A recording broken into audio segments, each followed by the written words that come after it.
Cuando los dioses del mar callaron y los hombres comenzaron a forjar sus propios titanes, Japón respondió con acero, fuego y ambición. No eran barcos. Eran monumentos. Cada uno, una plegaria blindada al poder imperial, una ofrenda flotante al destino. Esta es la crónica de los 12 titanes del sol naciente, colosos nacidos del rugido industrial, criados en R. Antes de comenzar este video, recuerda suscribirte y darle like. Capítulo 1. El mandato del acero, génesis del linaje naval.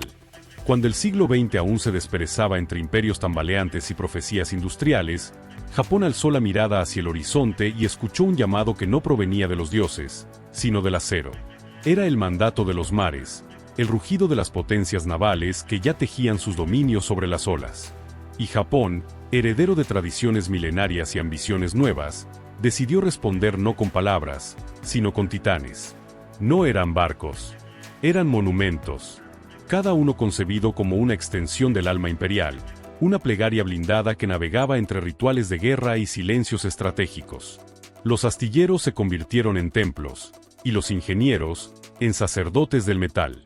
Cada remache, cada cañón, cada torre pagoda era una ofrenda al destino. Así nacieron los acorazados japoneses, no como herramientas, sino como entidades. Gigantes con nombres que resonarían como mantras en los anales de la historia bélica. El linaje comenzó con Kon, el primero, forjado en tierra extranjera pero bautizado con espíritu nipón.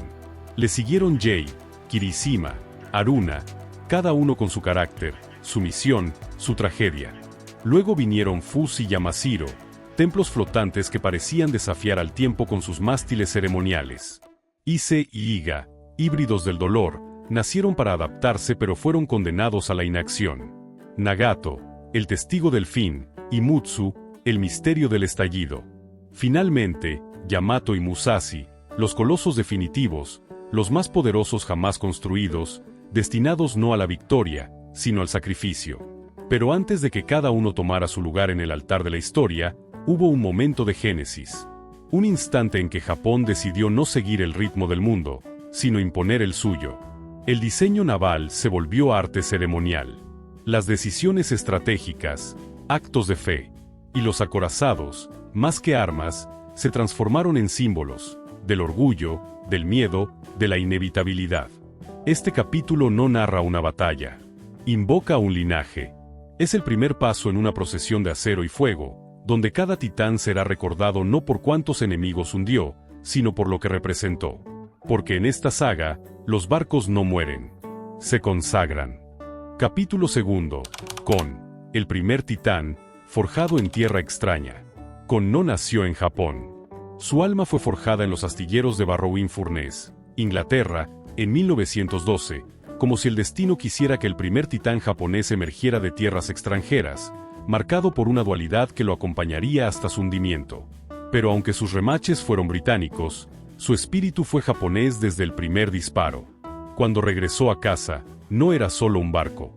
Era el anuncio de una nueva era. El primer acorazado rápido de la Armada Imperial. El primogénito del linaje. Durante décadas, Kon fue testigo silencioso de la transformación del mundo. Modernizado una y otra vez, como si se resistiera a ser olvidado, como si el acero pudiera rejuvenecer. Su silueta cambió, sus motores rugieron con más fuerza, y sus cañones se afilaron como colmillos de dragón. En 1935, ya no era el mismo. Se había convertido en un acorazado veloz, capaz de acompañar portaaviones, de liderar escuadrones, de ser el filo de la lanza imperial. Cuando estalló la guerra, Kon no dudó. Participó en la invasión de Hong Kong, escoltó portaaviones en Midway, y rugió en las Filipinas. Era el veterano que no pedía descanso. Cada misión era una ceremonia, cada disparo una plegaria. Pero el tiempo, como siempre, no perdona.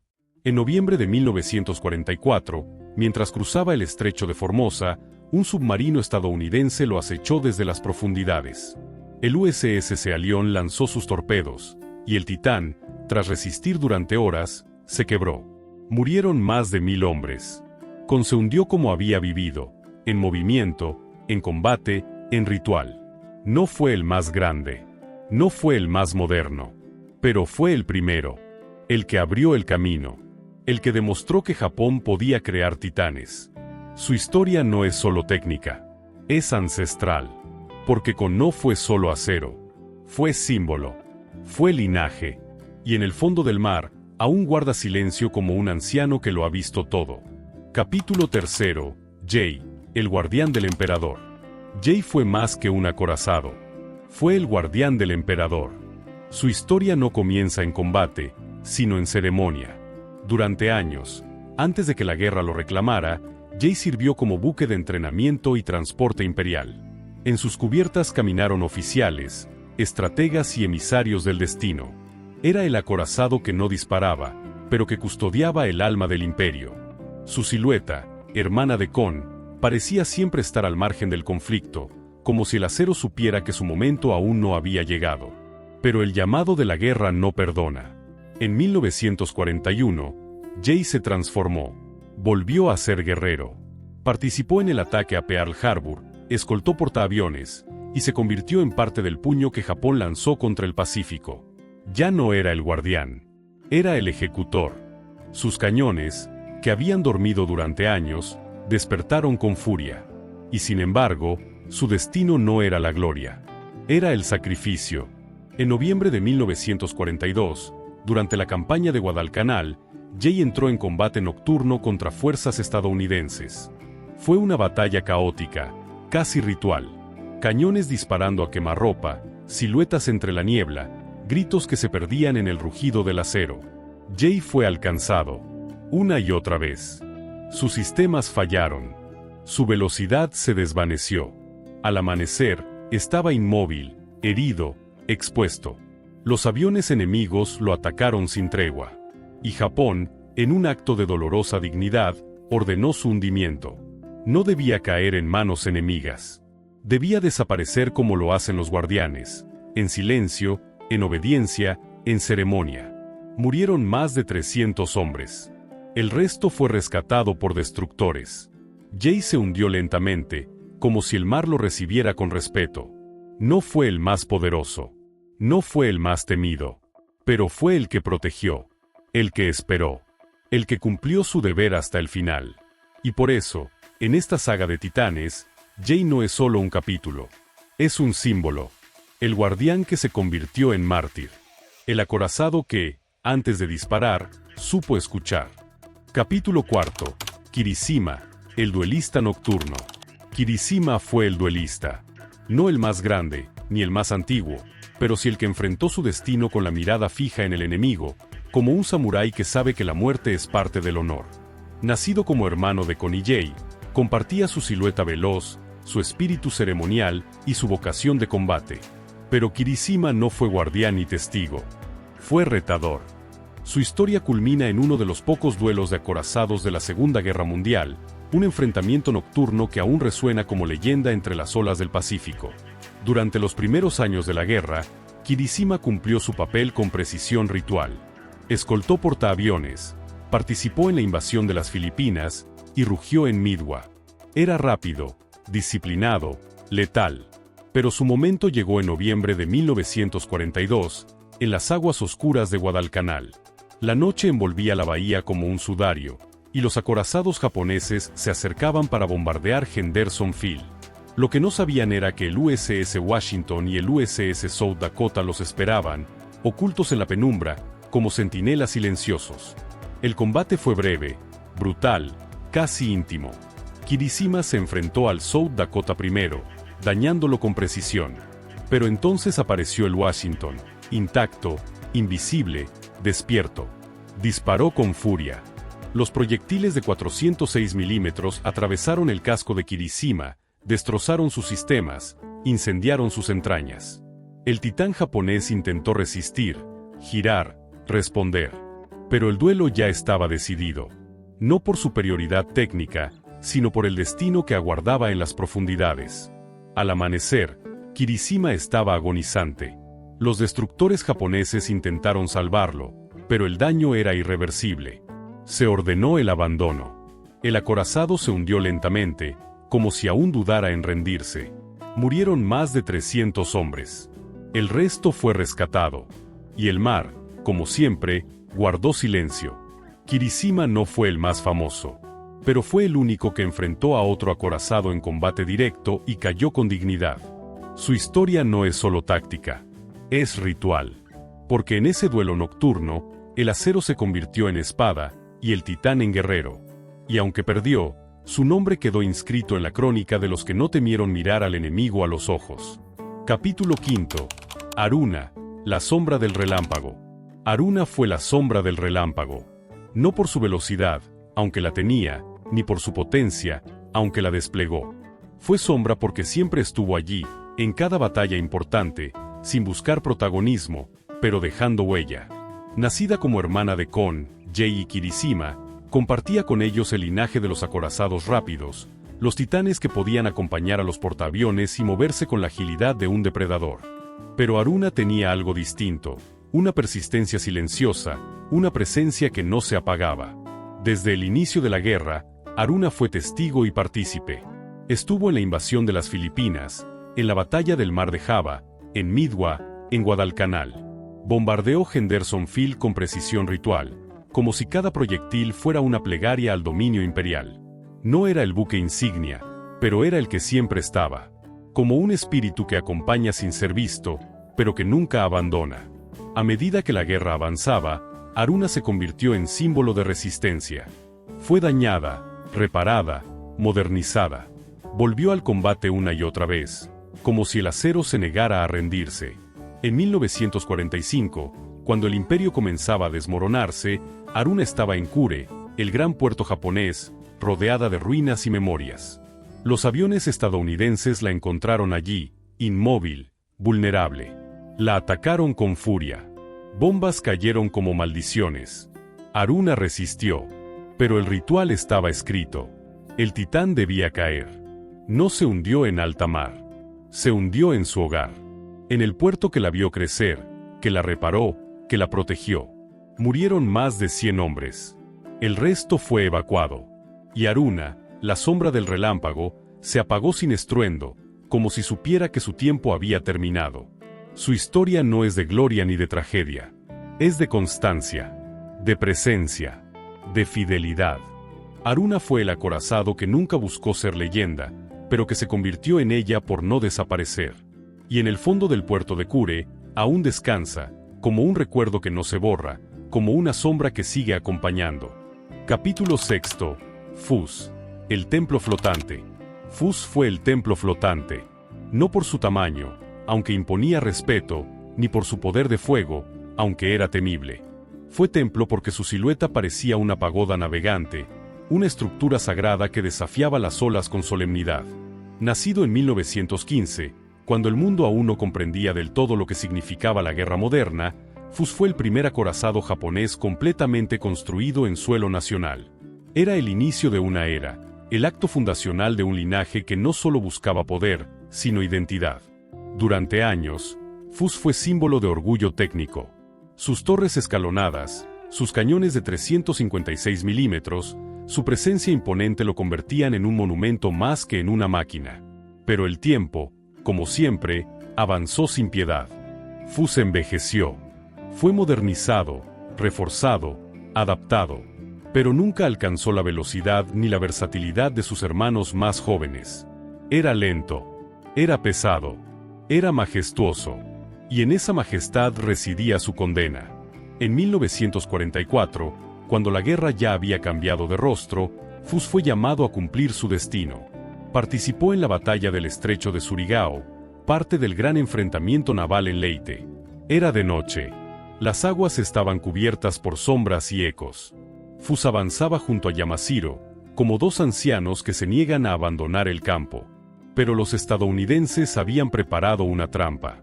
Submarinos, destructores, acorazados. Un ritual de fuego y acero aguardaba.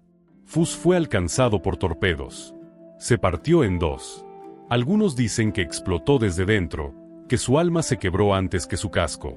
Las dos mitades se hundieron por separado, como si el templo se desmoronara en silencio. Murieron más de 1000 hombres. No hubo gloria. No hubo resistencia. Solo hundimiento. Solo oscuridad. Y sin embargo, Fus no desapareció.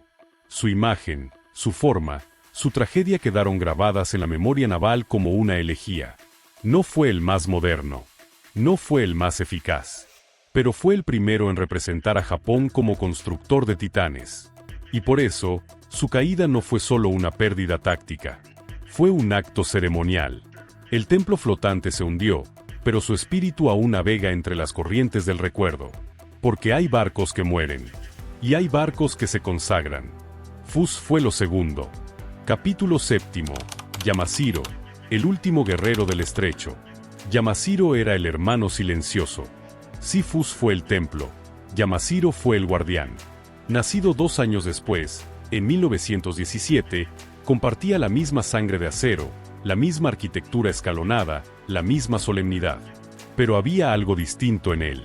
Su silueta parecía más contenida, como si llevara dentro un juramento que no debía romperse.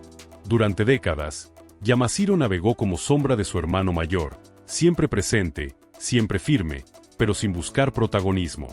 Era el tipo de guerrero que no habla, pero que cuando actúa, lo hace con todo el peso de su historia.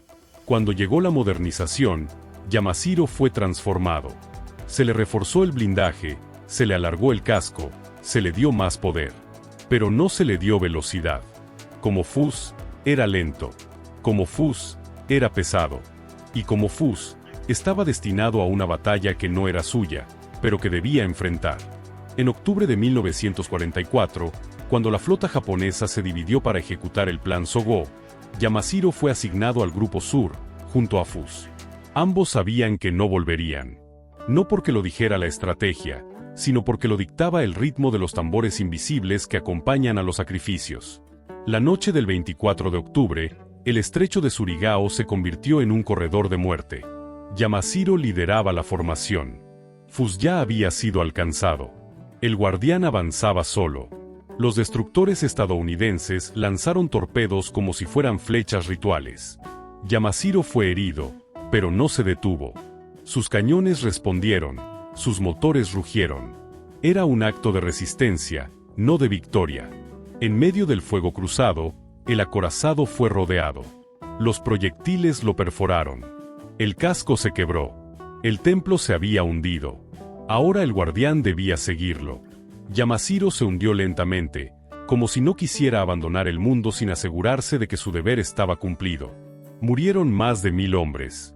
El almirante Nishimura, que comandaba la operación, fue uno de ellos. No hubo rescate. No hubo testigos cercanos. Solo el eco de una estructura que desaparecía bajo las aguas, llevándose consigo una era entera. Pero lo que hace a Yamashiro inolvidable no es su hundimiento. Es su decisión de avanzar. De enfrentar lo inevitable con dignidad. De no retroceder cuando todo indicaba que debía hacerlo. En ese gesto, Yamashiro dejó de ser un barco. Se convirtió en símbolo. En leyenda. En el último acorazado japonés hundido en combate directo. Y en el último que, al hacerlo, mantuvo viva la llama de una tradición que no se mide en victorias, sino en fidelidad al deber. Así terminó la saga de los hermanos Fus y Yamashiro.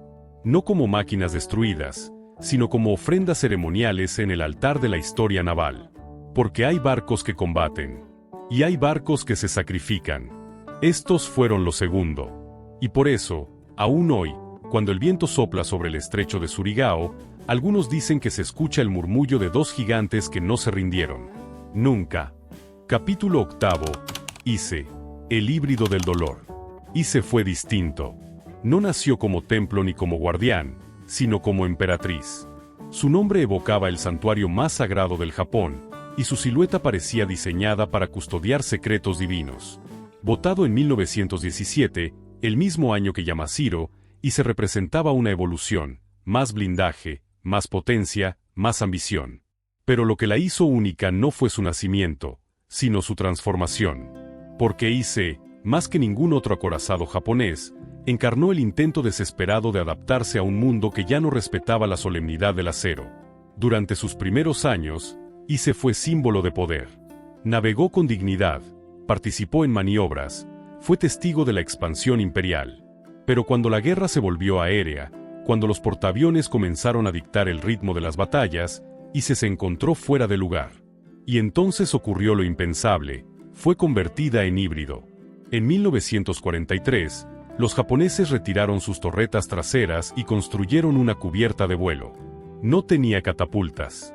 No podía lanzar aviones por sí sola, pero podía transportarlos.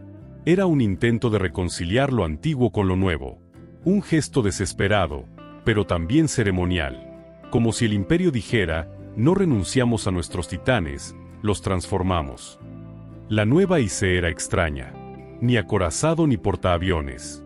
Una criatura intermedia, poderosa pero limitada. Fue enviada a Filipinas, participó en operaciones menores, pero nunca entró en combate directo como sus hermanos Fus y Yamashiro. Su momento llegó en julio de 1945, cuando los cielos se llenaron de bombarderos estadounidenses. Y se estaba anclada en Kure, junto a otros barcos que ya eran reliquias. Los aviones descendieron como una lluvia de juicio, y se fue alcanzada por bombas. Se incendió. Se hundió parcialmente. No fue destruida en batalla, sino en castigo.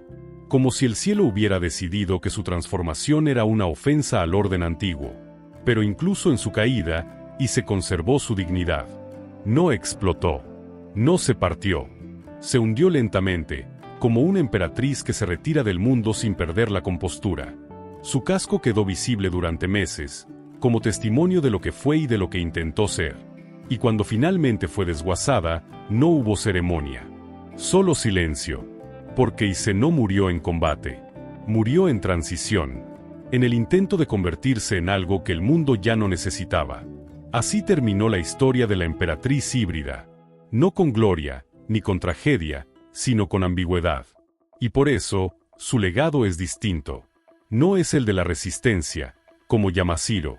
No es el del sacrificio, como Fus. Es el del cambio. El del intento. El del puente entre eras.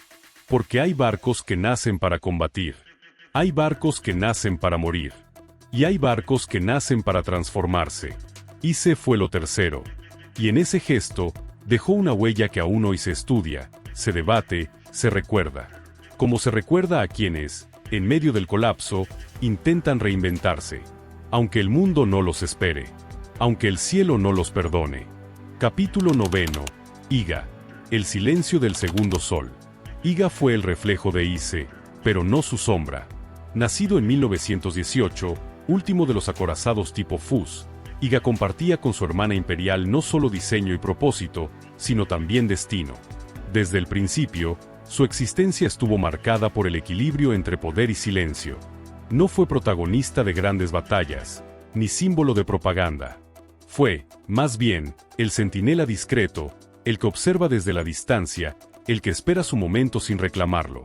Pero ese momento, como en toda tragedia ceremonial, llegó. Y lo hizo con la forma de una transformación que desafiaba la lógica y la tradición. En 1943, cuando la guerra ya había revelado su nuevo rostro, el del cielo dominando al mar, Iga fue sometido al mismo ritual que Ise. Se le retiraron las torretas traseras, se le construyó una cubierta de vuelo. No era un portaaviones. No era un acorazado. Era un híbrido, un intento desesperado por mantener la relevancia en un mundo que ya no respetaba la solemnidad del blindaje. Iga aceptó su nueva forma sin resistencia. Como si entendiera que su papel no era brillar, sino sostener. Transportó aviones, escoltó convoys, navegó por mares cada vez más hostiles. Pero nunca disparó en combate directo. Nunca enfrentó a otro titán. Su guerra fue de espera, de tránsito, de presencia. En julio de 1945, cuando los cielos se abrieron sobre Kure y los bombarderos descendieron como heraldos del fin, Iga estaba allí. Anclado. Silencioso. Los aviones lo atacaron con precisión ritual. Bombas perforaron su cubierta, incendios se propagaron, el casco se inclinó. Pero Iga no se hundió del todo. Quedó semisumergido, como si se negara a desaparecer por completo. Como si su cuerpo dijera, aún estoy aquí. Aún guardo algo. Y ese algo era memoria. Era testimonio. Era el eco de una era que se extinguía. Durante meses, Iga permaneció visible. Su silueta deformada, su cubierta destruida, sus entrañas expuestas. No hubo ceremonia para su despedida. Fue desguazado lentamente, como si cada corte fuera una confesión. Y sin embargo, su legado no se borró. Porque Iga, como Ise, no fue símbolo de victoria ni de derrota. Fue símbolo de transición, de adaptación, de la voluntad de seguir, incluso cuando el camino ya no tiene sentido. Así concluye la historia de los híbridos imperiales. No con explosiones ni con gestas heroicas, sino con una transformación silenciosa que desafía el olvido. Porque hay barcos que nacen para combatir. Hay barcos que nacen para morir. Y hay barcos que nacen para sostener el puente entre lo que fue y lo que ya no será. Iga fue lo último. Y en ese papel, cumplió su destino con una dignidad que no necesita aplausos. Solo memoria. Solo respeto. Solo silencio. Capítulo 10. Nagato, el testigo del fin. Nagato no fue templo, ni guardián, ni híbrido. Fue trono. El primero en portar cañones de 410 milímetros, el primero en marcar el inicio de una nueva era. Votado en 1919, Nagato no solo era el acorazado más poderoso de su tiempo, sino también el símbolo de una ambición imperial que ya no se conformaba con custodiar, sino que deseaba gobernar. Su silueta era distinta, más baja, más afilada, más moderna. Y en su puente, durante años, se alzó la figura que definió el destino naval del Japón, el almirante Isoroku Yamamoto. Nagato fue el buque insignia de la flota combinada. Desde su cubierta se planificó el ataque a Pearl Harbor. Desde sus pasillos se trazaron las líneas que dividirían el Pacífico. Era más que un acorazado. Era el altar desde donde se pronunciaban los decretos de guerra. Y por eso, su historia no está hecha de batallas, sino de decisiones, de estrategias, de silencios que pesaban más que los disparos. Durante la guerra, Nagato fue protegido. No se le envió al frente. No se le expuso. Era demasiado valioso, demasiado simbólico. Pero el tiempo, como siempre, exige tributo. En 1944, cuando la situación se volvió desesperada, Nagato fue finalmente movilizado. Participó en operaciones menores, escoltó convoys, disparó sus cañones en defensa de bases. Pero ya no era el centro. Ya no era el trono. Era un vestigio. Un recuerdo flotante de lo que Japón había sido antes de que el cielo se llenara de portaaviones y bombarderos. En julio de 1945, los bombardeos sobre Kure alcanzaron a Nagato. Fue dañado, pero no hundido. Permaneció allí, inclinado, herido, pero aún reconocible. Y cuando la guerra terminó, Nagato fue el único acorazado japonés que sobrevivió. El último titán. El último testigo.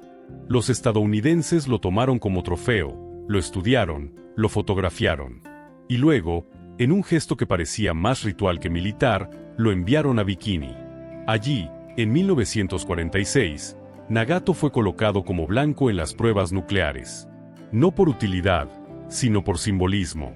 Era el trono del enemigo vencido. Y debía ser destruido por el nuevo poder, el átomo. La primera explosión lo sacudió, pero no lo hundió. La segunda lo partió. Nagato se hundió lentamente, como si aún se resistiera a desaparecer. Como si supiera que su historia no debía terminar con fuego, sino con silencio. Así murió el último acorazado japonés. No en combate, no en gloria, sino como ofrenda. Como testigo sacrificado en el altar de una nueva era. Porque hay barcos que nacen para combatir. Hay barcos que nacen para morir. Y hay barcos que nacen para gobernar. Nagato fue lo último. Y por eso, su hundimiento no fue solo el fin de una nave. Fue el cierre de un ciclo. El último capítulo de una saga que comenzó con templos flotantes y terminó con un trono sumergido bajo aguas radiactivas. Nagato no fue vencido por enemigos. Fue vencido por el tiempo. Por el cambio. Por el mundo que ya no necesitaba acorazados, sino memorias. Y en esa memoria, Nagato aún reina. Silencioso. Inmóvil. Eterno. Capítulo 11. Mutsu. El misterio del estallido. Mutsu fue el gemelo silencioso del trono. Nacido en 1920, apenas un año después de Nagato, compartía con él no solo diseño y potencia, sino también el aura de lo sagrado. Si Nagato era el altar desde donde se pronunciaban los decretos imperiales, Mutsu era el guardián de esos decretos, el que los sostenía sin cuestionarlos. Su nombre evocaba una provincia antigua, tierra de guerreros y leyendas, y su silueta parecía esculpida para resistir siglos. Pero Mutsu no tuvo el destino de su hermano. No gobernó. No sobrevivió. Su historia fue más breve, más misteriosa, más trágica. Durante años, Mutsu navegó como símbolo de poder. Participó en maniobras, escoltó dignatarios, fue exhibido como prueba del dominio naval japonés. Pero nunca entró en combate real. Era demasiado valioso, demasiado simbólico. Y entonces, en 1943, ocurrió lo impensable. El 8 de junio, mientras estaba anclado en la bahía de Hiroshima, una explosión interna lo partió en dos. No hubo ataque enemigo. No hubo advertencia. Solo un estallido que desgarró el casco y lanzó al mar a cientos de tripulantes. Murieron más de 1.100 hombres. El trono gemelo había caído. Y nadie sabía por qué. La investigación fue inmediata, pero también envuelta en silencio. Se habló de sabotaje, de accidente en el almacén de municiones, de error humano. Pero nada fue concluyente. El gobierno japonés ocultó el incidente durante meses. No por vergüenza, sino por temor. Porque Mutsu no era solo un barco. Era símbolo. Era mito. Y los mitos no deben morir sin explicación. El silencio se convirtió en ritual. Los restos del acorazado fueron recuperados parcialmente, pero nunca reconstruidos. Su nombre fue borrado de los informes. Su imagen, de los carteles. Como si el imperio no pudiera aceptar que uno de sus pilares se había desmoronado sin combate. Pero el pueblo no olvidó. Los sobrevivientes hablaron en susurros. Los familiares lloraron en privado. Y con el tiempo, Mutsu se convirtió en leyenda. No por lo que hizo, sino por cómo desapareció. Porque hay muertes que iluminan. Y hay muertes que oscurecen. La de Mutsu fue lo segundo. Un recordatorio de que incluso los símbolos más sagrados pueden quebrarse desde dentro. Hoy, los restos de Mutsu descansan en el fondo de la bahía. Algunos fragmentos fueron rescatados y exhibidos en museos. Pero su historia sigue envuelta en bruma. No hay imágenes gloriosas. No hay relatos heroicos. Solo el eco de una explosión que nadie vio venir. Y en ese eco, Mutsu aún habla. No como trono. No como guerrero. Sino como advertencia. Porque hay barcos que mueren por fuego enemigo. Hay barcos que mueren por el paso del tiempo. Y hay barcos que mueren por el peso de su propio símbolo. Mutsu fue lo último. Y por eso, su historia no se cuenta con orgullo. Se cuenta con respeto. Con silencio. Con la certeza de que incluso los titanes pueden caer sin que nadie los toque. Capítulo 12. Yamato. El coloso del destino. Tosa fue el acorazado que nació para morir sabiendo. Su historia no se mide en millas navegadas ni en enemigos enfrentados, sino en lo que reveló al mundo antes de desaparecer. Botado en 1921, Tosa era el primero de una nueva clase de acorazados japoneses, diseñados para superar a Nagato y Mutsu, con blindaje más grueso, mejor distribución de peso y una arquitectura pensada para resistir el fuego más brutal. Era el heredero natural del trono naval, el siguiente paso en la evolución de los titanes imperiales. Pero su destino fue sellado antes de que pudiera alzar su voz. El Tratado Naval de Washington, firmado en 1922, fue una herida diplomática que cortó el futuro de Tosa antes de que pudiera completarse. Japón, obligado a limitar su flota, eligió sacrificar a Tosa como gesto de cumplimiento. No por fallas.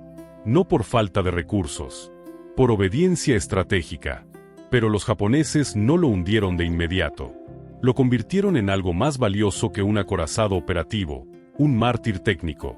Durante meses, Tosa fue sometido a pruebas de destrucción. Se le dispararon torpedos, se colocaron cargas explosivas en puntos clave, se estudió cada reacción de su estructura. Cada impacto era una pregunta: ¿cómo se comporta el acero bajo presión extrema? ¿Dónde cede el alma de un acorazado? ¿Qué parte del diseño puede salvar vidas en el futuro? Tosa respondió con una serenidad que parecía ritual. Su blindaje resistió más de lo esperado. Su compartimentación interna demostró ser eficaz. Su hundimiento fue lento, digno, casi ceremonial. Los ingenieros tomaron nota. Cada grieta, cada deformación, cada fragmento arrancado por la explosión fue analizado como si se tratara de un texto sagrado. Y de ese estudio nació conocimiento. El diseño de los futuros acorazados japoneses, incluidos los legendarios Yamato y Musashi, se basó en lo que Tosa enseñó con su cuerpo. No combatió, pero formó guerreros. No disparó, pero escribió doctrina. Fue el maestro silencioso, el que muere para que otros vivan mejor preparados. En febrero de 1925, Tosa fue remolcado mar adentro y hundido por torpedos. No hubo ceremonia pública. No hubo duelo oficial. Pero en los círculos navales, su desaparición fue tratada con reverencia. Porque Tosa no fue un fracaso. Fue una ofrenda. Un sacrificio consciente para que el linaje de los acorazados japoneses pudiera evolucionar. Su nombre quedó grabado en los planos, en los informes técnicos, en las conversaciones entre diseñadores que sabían que cada decisión tomada en el Yamato tenía una raíz en el cuerpo hundido de Tosa. Hoy, pocos recuerdan a Tosa. No aparece en los libros de historia como protagonista. No tiene monumentos ni películas. Pero su legado vive en cada tornillo, en cada mamparo, en cada curva de los acorazados que sí combatieron. Porque hay barcos que nacen para gobernar. Hay barcos que nacen para resistir. Y hay barcos que nacen para enseñar. Tosa fue lo último. Y en ese rol, cumplió su destino con una nobleza que no necesita cañones ni medallas. Solo memoria. Solo respeto. Solo el reconocimiento de que incluso los silencios pueden construir imperios. Y cuando se habla de los grandes acorazados japoneses, cuando se menciona la magnificencia del Yamato o la resistencia del Musashi, hay un susurro que acompaña esas palabras. Un susurro que viene del fondo del mar, donde Tosa descansa. No como víctima, no como error, sino como origen, como raíz. Como el primer paso de una marcha que, aunque terminó en fuego y ruina, comenzó con sabiduría. Porque en la historia de los titanes, no todos los héroes disparan. Algunos enseñan. Algunos mueren sabiendo. Y Tosa fue el más sabio de todos. Capítulo 13. Musashi. El espejo del mito. Kii fue el acorazado que existió entre dos mundos. El mundo del diseño y el mundo del mito. Nunca fue botado, nunca tocó el agua, pero su presencia se siente como la de un espectro que ronda los astilleros del pasado. Su historia comienza en los años 20, cuando Japón, inspirado por el poder de Nagato y por las lecciones del hundimiento de Tosa, soñó con una nueva clase de acorazados. Más grandes, más blindados, más rápidos. Kii sería el primero de esa clase, el heredero de todo lo aprendido, el guardián de lo que aún no se había dicho. El diseño de Kii era ambicioso, 10 cañones de 410 milímetros, blindaje reforzado, velocidad superior a la de sus predecesores. Su silueta, aunque nunca construida, ya se dibujaba en los planos como una criatura monumental, capaz de dominar el Pacífico. Iba a ser el acorazado que cerraría la brecha entre lo que Japón había sido y lo que aspiraba a ser. Pero el Tratado Naval de Washington, como una guillotina diplomática, cortó ese sueño antes de que pudiera materializarse. Japón aceptó las restricciones. Y Kii, junto con sus hermanos proyectados, fue cancelado. No por falta de voluntad. Por pacto. Por equilibrio forzado. Sin embargo, Kii no desapareció. Su diseño fue estudiado, refinado, transformado. Se convirtió en base para otros proyectos secretos, en inspiración para lo que vendría después. En los pasillos del Ministerio de Marina, su nombre seguía pronunciándose en voz baja, como si fuera una promesa que aún podía cumplirse. Y cuando la guerra se volvió inevitable, cuando Japón decidió romper con los tratados y construir sin límites, el espíritu de Kii resurgió. No como él mismo, sino como algo más grande. Como Yamato. Porque Yamato no nació de la nada.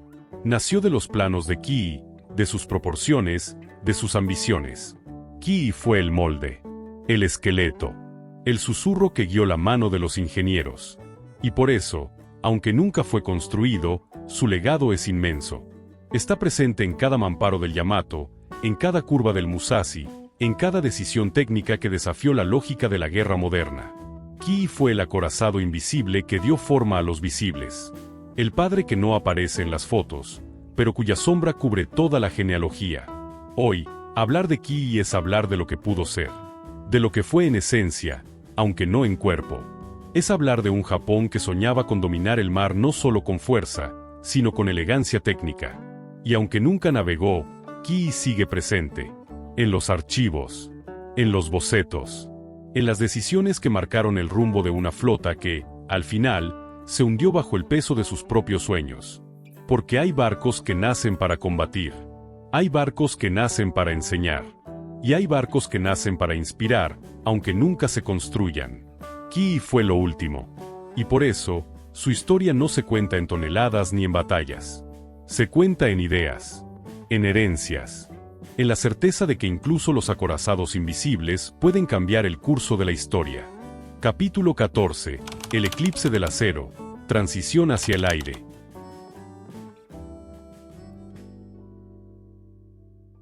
Yamato no fue un barco. Fue un acto de fe. Cuando Japón decidió construirlo, no lo hizo para ganar una guerra, sino para encarnar una idea, que el espíritu de una nación podía tomar forma en acero, que la voluntad imperial podía navegar. Votado en 1940, Yamato fue el acorazado más grande jamás construido. Su silueta no parecía diseñada por ingenieros, sino por sacerdotes. Cada línea, cada curva, cada torre era una declaración. 18.000 toneladas de blindaje. Cañones de 460 milímetros, capaces de lanzar proyectiles del tamaño de un automóvil. Era un titán. Un templo. Un desafío a la lógica. Pero Yamato nació tarde. El mundo ya no era de acorazados. Era de portaaviones, de aviones que cruzaban el cielo como flechas invisibles. Y sin embargo, Japón insistió. Porque Yamato no era solo una máquina. Era símbolo. Era ritual. Durante años, permaneció oculto, protegido, casi sagrado. Su existencia era un secreto. Su presencia, un mito. Cuando finalmente fue movilizado, no fue para combatir, sino para resistir. Para recordar al mundo que Japón aún tenía algo que no podía ser bombardeado: dignidad. En 1945, cuando la guerra ya era ruina, Yamato recibió su última orden: navegar hacia Okinawa. No para ganar, para morir. Era una misión suicida. No había escolta suficiente. No había combustible para el regreso. Pero eso no importaba. Porque Yamato debía hundirse como lo que era: una ofrenda. Un gesto final. Un poema escrito en acero. El 7 de abril, los aviones estadounidenses lo encontraron. Más de 300. Bombas. Torpedos. Fuego. Yamato resistió. Disparó. Se inclinó. Se quebró. Y finalmente, explotó. La columna de humo se elevó como un altar. Murieron más de 3.000 hombres. El acorazado más grande del mundo se hundió sin haber cumplido su propósito militar. Pero sí cumplió su propósito simbólico. Porque Yamato no fue construido para ganar batallas. Fue construido para representar una era. Una visión. Una obstinación. Y por eso, su hundimiento no fue derrota. Fue ceremonia. Fue cierre. Fue el último canto de una tradición que ya no tenía lugar en el mundo moderno. Hoy, Yamato vive en la memoria. En libros. En películas. En leyendas. No como máquina, sino como mito. Porque hay barcos que nacen para combatir. Hay barcos que nacen para enseñar. Y hay barcos que nacen para morir con significado. Yamato fue lo último. Y por eso, su historia no termina en el fondo del mar. Termina en cada palabra que aún se pronuncia con reverencia. En cada silencio que lo recuerda. En cada mirada que busca entender por qué, a veces, lo más grande no es lo que vence, sino lo que se sacrifica. Capítulo 15. El último saludo. Ofrenda a los titanes caídos.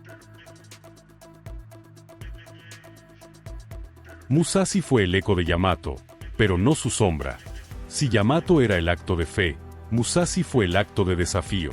Votado en 1940, apenas meses después de su hermano mayor, Musashi compartía con él cada línea de diseño, cada cañón colosal, cada tonelada de blindaje. Pero había algo distinto en su presencia, una energía más agresiva, más directa, como si no hubiera sido construido para representar, sino para imponer. Musashi no nació para ser símbolo. Nació para ser martillo. Durante sus primeros años, Musashi fue tratado como reliquia viviente. Navegó poco, se mantuvo en secreto, protegido por el velo de la estrategia imperial. Era el guardián silencioso de una voluntad que aún no se atrevía a mostrarse. Pero cuando la guerra se volvió desesperada, cuando las islas comenzaron a arder y los cielos se llenaron de enemigos, Musashi fue llamado. No como Yamato, que esperó su momento final. Musashi fue lanzado al frente. Participó en convoys, en traslados de tropas, en operaciones que exigían presencia, intimidación, peso. Era el acorazado que no se ocultaba. Era el que avanzaba. En octubre de 1944, llegó su hora. La batalla del Golfo de Leyte. El mayor enfrentamiento naval de la historia. Musashi formaba parte del centro de la flota combinada, bajo el mando del almirante Kurita. El objetivo, atravesar el estrecho de Shibuyan, llegar a las fuerzas estadounidenses en Leyte y destruir sus portaaviones. Pero el enemigo ya sabía. Y lo esperaba desde el cielo. Más de 400 aviones atacaron a Musashi durante horas. Bombas, torpedos, fuego cruzado. El acorazado resistió como si fuera una montaña. Cada impacto era absorbido por su blindaje, cada explosión parecía insuficiente. Pero incluso los titanes tienen límites. Musashi comenzó a inclinarse, a perder velocidad, a sangrar acero. Los hombres a bordo luchaban no solo contra el enemigo, sino contra el destino. Porque sabían que estaban presenciando el fin de una era. Al final, Musashi se hundió lentamente, como si aún dudara si debía desaparecer. No explotó. No se partió. Se sumergió con dignidad, llevándose consigo más de 1000 hombres. No alcanzó su objetivo. No disparó contra portaaviones. Pero su resistencia fue tan feroz, tan prolongada, que cambió el curso de la batalla. Retrasó a la flota japonesa. Desorganizó los planes. Y en ese retraso, en esa fractura, se selló el destino del imperio. Musashi no fue símbolo como Yamato. Fue acción. Fue fuerza bruta. Fue el último intento de Japón por imponer su voluntad en el mar. Y por eso, su hundimiento no fue solo una pérdida táctica. Fue el colapso de una filosofía. La idea de que el acero podía resistir al cielo. La creencia de que los acorazados aún podían decidir guerras. Pero hay algo más. Musashi no solo resistió físicamente, resistió espiritualmente. Los testimonios de los sobrevivientes hablan de un barco que parecía negarse a morir, que se mantenía a flote más allá de lo razonable, que absorbía impactos como si su estructura estuviera hecha de voluntad, no de metal. Y cuando finalmente se hundió, lo hizo sin estallido, sin espectáculo. Se hundió como un guerrero que acepta su destino sin arrodillarse. Décadas después, su cuerpo fue encontrado en las profundidades del estrecho de Shibuyan. Entero, silencioso, majestuoso, como si aún custodiara algo, como si su hundimiento no hubiera sido una desaparición, sino una transformación. Hoy, Musashi es estudiado, reverenciado, recordado, no como máquina, sino como testamento. Porque hay barcos que nacen para representar. Hay barcos que nacen para enseñar. Y hay barcos que nacen para resistir hasta el último aliento. Musashi fue lo último. Y en esa resistencia, dejó una huella que no se mide en victorias, sino en la intensidad con la que se negó a caer. Cuando se habla de los titanes japoneses, Yamato es el mito. Musashi, la furia. Y entre ambos, se escribe el capítulo final de una tradición naval que desafió al mundo con solemnidad, con técnica, con sacrificio. Porque hay hundimientos que son derrotas. Y hay hundimientos que son testamentos. Musashi fue lo segundo. Y por eso, aún hoy, su nombre se pronuncia como se pronuncian los de los guerreros que no retroceden. Nunca. Porque hay barcos que se hunden. Y hay barcos que se consagran. Musashi fue lo segundo. Y su eco aún retumba en las aguas que lo guardan. Y así, uno a uno, los titanes se hundieron. No por falta de coraje, sino por el cambio de los vientos. El acero fue vencido por el aire, la pólvora por la estrategia, el rugido por el zumbido. Pero en cada puerto, en cada fondo marino, sus nombres aún resuenan como mantras. Yamato, Musashi, Nagato, no son solo historia. Son linaje. Son advertencia.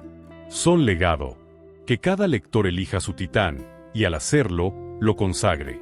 Porque mientras haya memoria, los colosos no mueren. Se transforman. Como siempre, Si les gustó este video, no olviden suscribirse y dejar su like. Nos vemos en el próximo video.